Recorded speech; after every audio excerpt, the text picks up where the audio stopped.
on jechuun irra argatetta. Very good. Isallee ni ta'a. Okay, egaa hordoftoota keenya jechi isheen lammaffaa kutaa keenya 14ffaa kana keessatti beekuu qabdan on kan jettudha. Egaa ingiliffaa keessatti jecha on jettu kana karaa garaa garaa fayyadamuu ni dandeenya. Sadarkaa keessaniif immoo faayidaa guguddoo sadii qabdi. Sadan isaanii adda baafannee ilaallachuudha. Isheen tokko on kan jedhu jecha on jettu kana kan fayyadamnu gubbaa jechuudhaaf, gubbaa jechuudhaaf kan itti fayyadamnudha. Fakkeenyaaf your jennee bakka kana jecha buusnee on the table jechuun immoo barcuma akka jechuuti.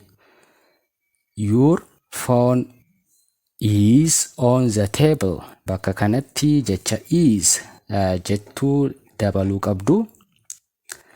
Your phone is on the table yoo jettan maal jechuu keessanii bilbilli kee table barcuma irra jira akka jechuuti.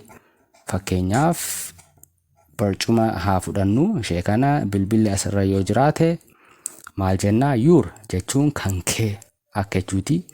Your phone is on the table yoo jenne bilbilli kee maal irra jira? Maal gubbaa irra jira? Table yookaan barcuma irra jira jechuudha. Kana jechuun maal jechuudha? Jecha on jettu kana maal jechuuf itti fayyadamne? Gubbaa. Your phone is on the table. Bilbilli kee barcuma gubbaa jira yookaan barcuma irra jira akka jechuudha. Fakkeenyaaf your key jechuun immoo furtuu manaa ta'uu danda'a, furtuu konkolaataa ta'uu danda'a, furtuu garaa garaa. Your key is on the table yoo jettan barcuma sanarra maaltu jira jechuudha? Furtuu. Key jechuun furtuu akka jechuuti. Your money is on the table. Money qarshii yookaan maallaqa akka jechuuti. Your jechuun kutaa keenya tokkoffaan dagatiinaa kan kee akka jechuuti yookaan kan keessan akka jechuutti illee hiikamuu ni dandeessi. Nama nuti itti dubbannutu murteessaadha. Nama tokko yoo ta'e kan kee akka jechuuti. Nama lamaa fi lamaa ol yoo ta'e namni nuti itti dubbannu sun nama lamaa fi lamaa ol yoo ta'e kan keessan akka jechuus illee ni taati. Your money is on the table. Qarshiin kee yookaan maallaqni kee maal gubbaa jira? Table barcuma gubbaa jira akka jechuudha. Hiriyyaan keessan qarshiin koo yookaan maallaqni koo eessa jira jedhee yoo isin gaafate, fakkeenyaaf isiniif bilbilee inni mana ta'uu danda'a. Isinii bilbilee qarshiin koo yookaan maallaqni koo eessa jira yoo jedhee isin gaafate barcuma gubbaa jira yookaan barcuma irra jira yoo jechuu barbaadan jecha on jettu kana fayyadamuudhaan your money qarshiin kee is on the table. On jechuun amma wanta tokko gubbaa irra akka jiru agarsiisti jechuudha. Kanaaf jecha on jettu kana gubbaa jechuudhaaf illee itti fayyadamuu dandeessu. Egaa faayidaa lammaffaas ni qabdi. Jechi salphaa fi isin beekuu qabdan on kan jettu kuni faayidaan ishee lammaffaa maal jetti? Banuu yookaan hojjechiisuu jechuudhaaf.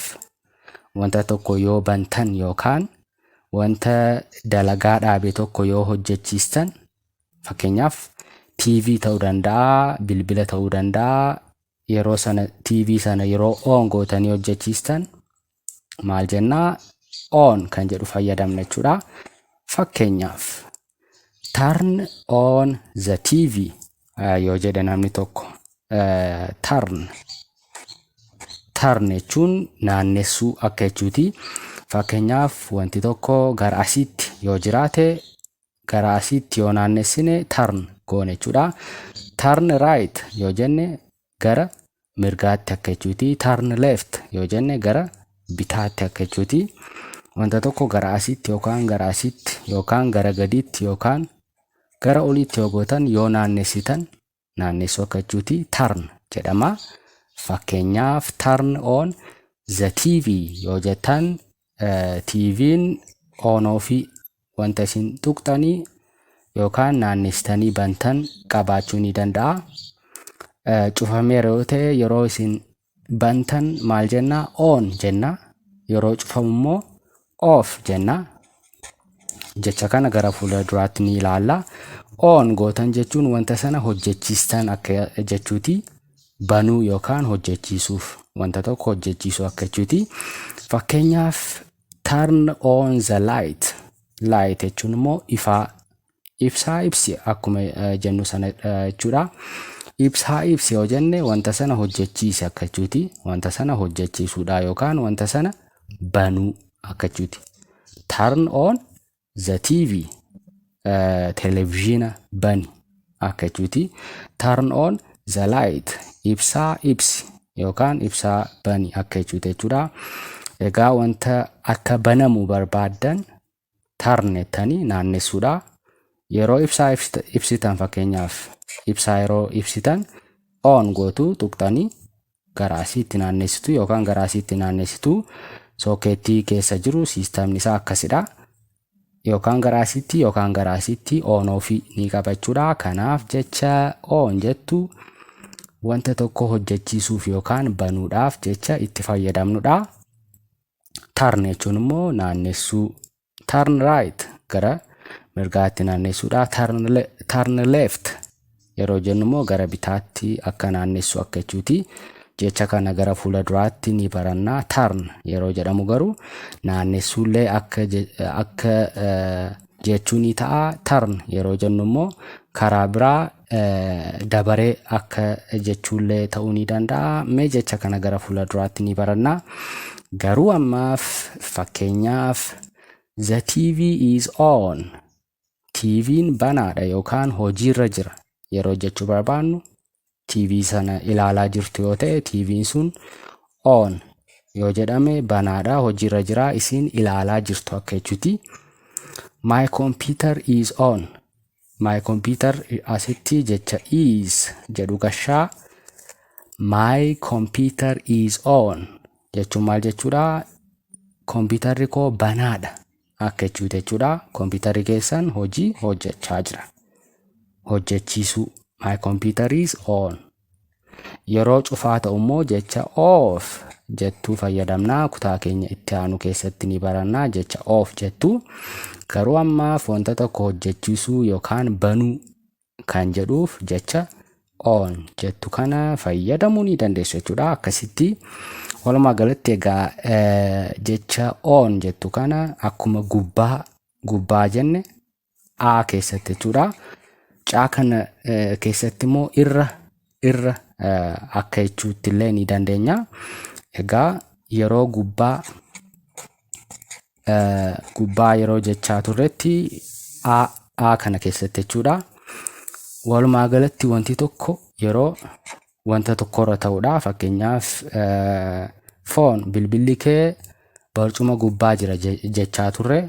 Wanti tokko wanta tokkorra yeroo taa'u bilbilli kee barcuma gubbaa jira yookaan barcuma irra jira akka jechuuti. Garuu as keessatti yeroo irra jennee fayyadamnu fakkeenyaaf namni tokko I am on the phone jechuu ni danda'a. I am ani akka jechuuti. On jechuun irra akka jechuuti kama. The phone bilbila irra. Kana keessatti egaa namni tokko bilbila irra yaabbatee jira akka jechuu miti. Bilbila irra jira jechuudhaaf yookaan bilbila haasa'aan jira. Namni tokko bilbila otoo haasa'aa jiru nama sanatti haasa'uu yoo barbaadan namni sun yoo isin haasofsiisuu hin barbaanne bilbila irra jira deemi bilbila irra jira isiniin jechuu danda'a. Ingiliffaa keessatti immoo maal jettu? I am jettanii on the phone bilbila irra jira. Egaa asitti jecha on jettuu yeroo fayyadamtan gubbaa jechuu keessan miti. Isin miila keessaniin bilbila sanarra yaabbattan jechuu miti. Garuu irra jechuudhaaf illee ni fayyadamna jechuudha. Garaagarummaa gubbaa jechuu fi irra jechuu a fi caa ishee kanaa fi ishee a keessatti barannee fi ishee caa kanarratti baranne adda baafattanii qabachuu qabdu. isa A keessatti yeroo gubbaa jennu wanti tokko wanta tokkorra jira jechuudha. Fakkeenyaaf teebilii yookaan barcumarra furtuu keenya on the table jenna. Garuu as keessatti wanti sun dirqama irra yaabbachuu hin qabu. Fakkeenyaaf I am on the meeting yoo jettan meeting jechuun walgahii akka jechuuti.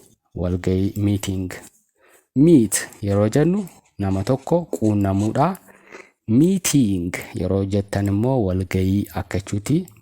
Namni tokko walgahii irra jira.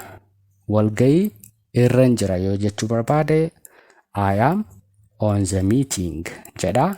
Sana jechuun immoo amma fakkeenyaaf on kan jedhu kana gubbaa kan jedhutti hiikne ani walgahii gubbaan jira.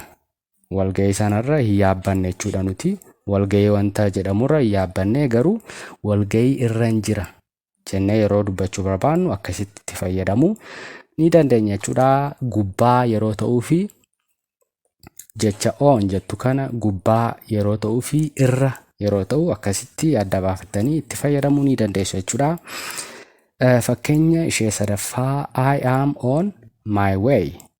I am on my way yoo jettan ani karaa irra jira. Fakkeenyaaf hiriyyaan keessan isinii bilbilee eessa jirta? Dhufaa jirta moo gara manaatti yoo isiniin jedhe isin I am on my way jechuu dandeessu. Way jechuun karaadha. My jechuun kan koo. Karaa irra jira. Egaa isin karaa irra yaabbattanii garuu karaarra deemaa jirtu. Karaarra jira dhufe akka jechuuti. I'm on my way. I am on my way. Karaa irra jira akka jechuuti. Irra. Egaa fakkeenya dabalataa sirriitti akka yaanni kun isinii galuuf namni tokko what is new on jedhee Facebook yookaan YouTube yookaan TV isiniin jechuu ni danda'a. What jechuun maal jechuudha? New jechuun immoo haaraa. On jechuun immoo asitti irra akka jechuutti hiikamti. Fakkeenyaaf hiriyyaan keessan tokko dhufee Facebookii irra maaltu haaraadha? New jechuun haaraa maal? What jechuun immoo maal? Facebookii irra maaltu haaraadha? YouTube irra maaltu haaraadha? TV yookaan televiziyoona irra maaltu haaraadha? Oduu haaraa yookaan wanta haaraa dhaga'uu barbaade hiriyyaan keessan tokko akkasitti isin gaafachuu ni danda'a. As keessatti jechi on jettu kun amma fakkeenyaaf Facebookii irra wanti yaabbateen jiru garuu yaan isaa irra akka jechuuti. What is new on Facebook? Facebookii irra maaltu haaraadha? Wanti haaraa jiraa? Akka jechuuti. What is new on YouTube? YouTube irra wanti haaraa maali? Yookaan maaltu haaraadha YouTube irra? Irra. On kan jettu kun amma irra akka jechuutti hiikamte jechuudha. What is new on TV? TV irra yookaan televiziyoona irra maaltu haaraadha? Oduun haaraa jira akka jechuudha. Egaa jecha on jettu kana karaa garaagaraa sadan kana itti fayyadamaa. Mee jecha sadaffaa kilaasii keenya 14ffaa keessatti ilaallutti haadha barru ammallee na waliin ta'uu hin dagatina.